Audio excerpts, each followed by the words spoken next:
Hello and welcome back to Vintage Disney here on Brian's Things That Are Cool. This will be the second of two older episodes I've decided to rework a little bit. This one, the Country Bear Jamboree. For those unfamiliar with the show, it's a simple little attraction featuring animatronic bears singing country music that seems to split a lot of people. Some people love it, and some, well, don't. Hell, even Disney themselves have taken a few pokes at it from time to time. Got us a seat right up front. Let me introduce you to the posse. Here's Buford, Beulah, and Mordecai. Hey, Lester, ready for yodeling? Me? The original attraction was one I always look forward to watching on our annual Disney World vacations. I love the down-home atmosphere, the character design, the corny jokes, but most of all, I loved the music. In recent years, Disney has been on a tear of closing down or revamping their beloved attractions to various degrees of success, and Country Bear Jamboree has seen a pretty extensive overhaul, which opened on July 17th, 2024. I caught the show online and wasn't a big fan of the changes, mostly in the music department. As a fan of classic country music, I'd rather hear those tunes than covers of Disney songs that, frankly, you hear all over the park anyway. Though I will say, having roots music artist Big Sandy voicing one of the bears singing Kiss the Girl from The Little Mermaid is a highlight. And you don't know why, but you're dying to try. You wanna kiss the girl. I've been a fan of Big Sandy for a while, and it's a pretty solid cover. It's a track I even downloaded off Apple Music, so it's not all bad. But for me, it's the original Country Bear Jamboree that will always hold a special place in my heart. So let's all have a growling good time with a look back at one great show. Our story begins with Walt Disney's interest in skiing. On September 19, 1966, Walt announced he was developing a ski resort in California's Mineral King Valley. Walt died that December, and the project itself would go on to be canceled due to environmental concerns by preservationists. But work did continue on one of the attractions Walt was overseeing for the resort. And on October 1st, 1971, the Country Bear Jamboree became an opening day attraction for Walt Disney World in Florida. Walt's idea of a bear band to entertain guests at the resort was handed to Imagineers Mark Davis and Al Bertino. The duo jumped right into developing the show and came up with concept drawings of all kinds of bears. There were marching bears, mariachi bears, Dixieland bears. These drawings filled the room. One day, Walt Disney walked into Mark Davis's office and took a look around, saw these bear pictures, and laughed. He loved what he saw. As it came time to leave, he turned to Mark Davis and said goodbye, which struck Mark as odd because Walt had never said that before. A few days later, on December 15, 1966, Walt Disney lost his battle with lung cancer, making the Country Bears one of his final projects. After opening in Walt Disney World, Imagineers fast-tracked a clone of the show for Disneyland that opened on March 4th, 1972. Then one for Tokyo Disneyland that opened on April 15th, 1983. A Christmas version of the show would premiere at Disneyland and Walt Disney World for the 1984 holiday season, making it the first time a Disney attraction became interchangeable during the year. Success of the Country Bear Christmas Special allowed Tokyo Disneyland to get its own Christmas show, Country Bear Jingle Bell Jamboree, in 1988. There was also a summer overlay for all three parks known as Vacation Hoedown, which I can't comment on as I never saw that version since we never went to Disney during the summer months. But it seems to have had a pretty good set list.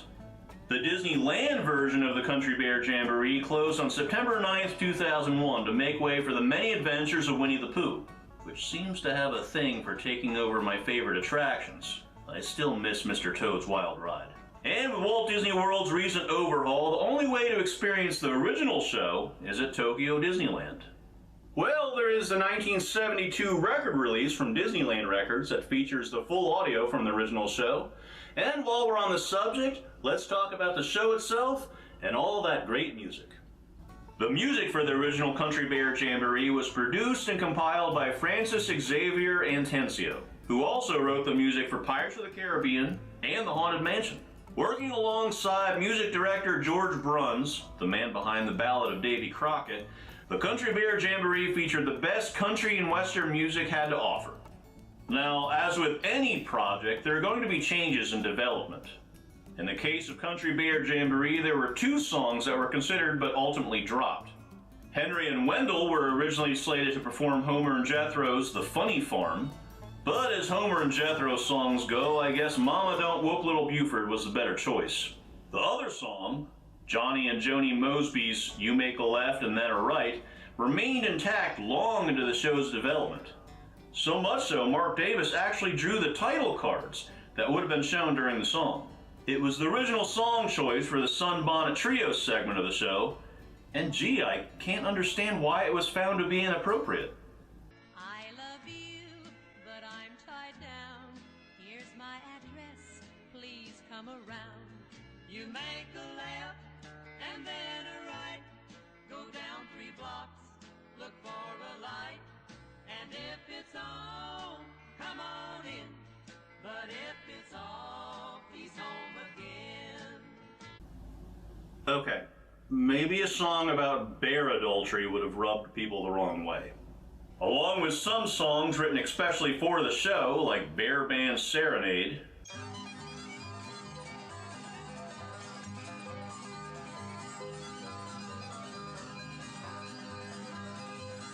and a few American folk songs like Pretty Devilish Mary, Ring-a-ding-ding Mary, prettiest little gal I ever did see. Her name was Devilish Mary.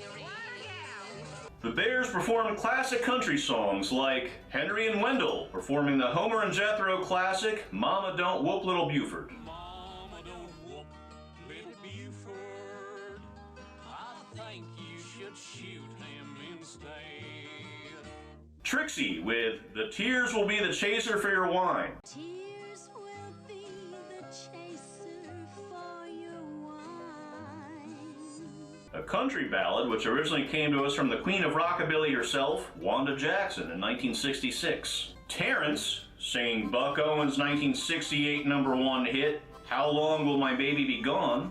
How long will these heartaches linger on? And how long will my baby be gone? The Sunbonnet Trio with All the Guys That Turn Me On, Turn Me Down, which was originally performed by the Stonemans in 1970. All the guys turn me on, turn me down.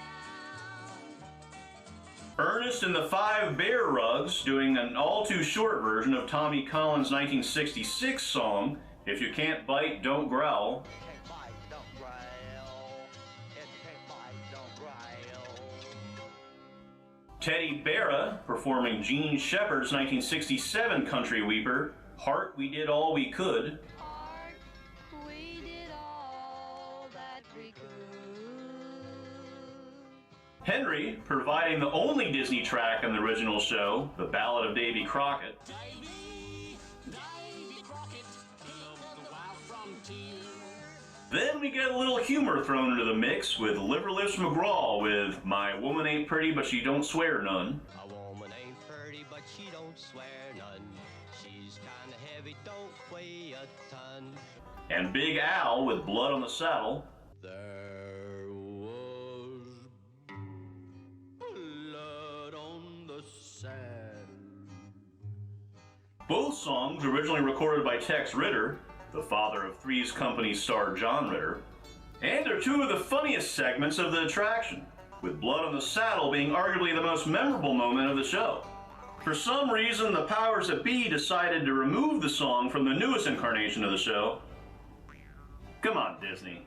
It's the song Big Al was born to sing. The Disney parks have created a multitude of beloved attractions over the years, so it's not surprising that in the late 90s, early 2000s, Disney started producing movies based on them. The third of which, The Country Bears, was released on July 26, 2002. Barry Barrington is a bear boy, or a boy bear, with Haley Joel Osment's voice, who discovers to his shock that he's adopted. Mom, am I adopted? Of course not, honey. Reeling from the news, he turns to his favorite band, the Country Bears, who had broken up 10 years prior.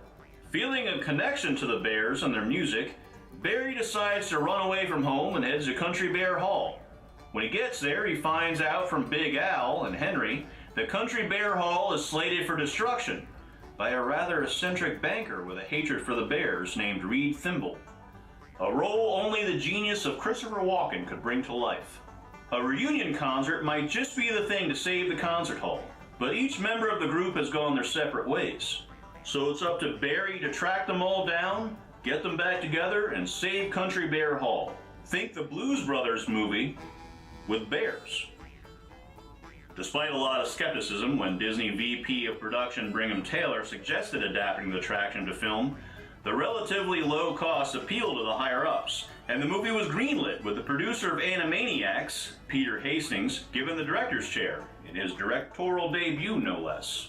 Hastings' own brand of offbeat humor is one of the reasons this film really works. Truly bizarre setups are played completely straight, while also mixing it up with so dumb it's funny humor in the very next scene. I especially like little details like having bears randomly show up in the background as extras doing people things. It's subtle but creates the world these characters live in, and it's pretty funny. Speaking of bears, the Country Bears themselves have a strong voice cast, including Jerome from Family Guy, Kevin Michael Richardson as Henry, Diedrich Bader from The Drew Carey Show as Ted Betterhead, Brad Garrett from Everyone Loves Raymond as Ted's brother Fred Betterhead, Stephen Root from Office Space as Zeb Zuber, and fans of Nickelodeon's Adventures of Pete and Pete might get a kick out of hearing Artie the Strongest Man in the World himself, Toby Huss, voicing Tennessee. I think you two so dang lucky to have each other. Oh, I'm sure you might fight over the dishes, but at the end of the day, at least you're gonna be together. Not like me and Trixie. Oh, I lost her. Trixie! Oh, sweetheart. Oh, baby. If the anthropomorphic bears designed by Jim Henson's Creature Shop weren't surreal enough, the movie is filled out with some top-of-the-line character actors, like Diedrich Bader in a second role as an inept fake mustache-wearing policeman named Officer Cheats, who along with his partner Officer Ham, played by Daryl Mitchell, have been tasked with finding Barry and bringing him home. Jess Harnell, the voice of Wacko Warner on the Animaniacs, who has one of the best cameos in the film. Woo! Bears rock! Then there's Christopher Walken. It's everything you could want from a Walken performance. It's strange, his lines all seem to have the punctuation set in the wrong place, but he's still immensely lovable even if he's the villain here. Somehow Walken was nominated for a Razzie for his role, but he's truly one of the best parts of the movie. This is not over! Bears! While the original attraction opted for traditional folk and country songs, the country music in the film is all original and has a more modern feel, but still gives you an excellent soundtrack mixing modern country with pop, adult contemporary, and even rockabilly. The majority of the soundtrack was written and performed by Americana artist John Hyatt, but also features a nice duet called Can Love Stand the Test by Don Henley and Bonnie Raitt,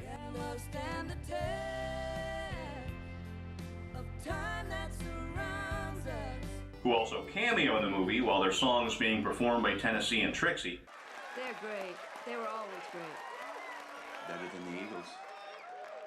Veteran voice actress E.G. Daly, who Pee Wee Herman fans would know as Dottie from Pee-wee's Big Adventure, has a solo song providing the singing voice for Barry.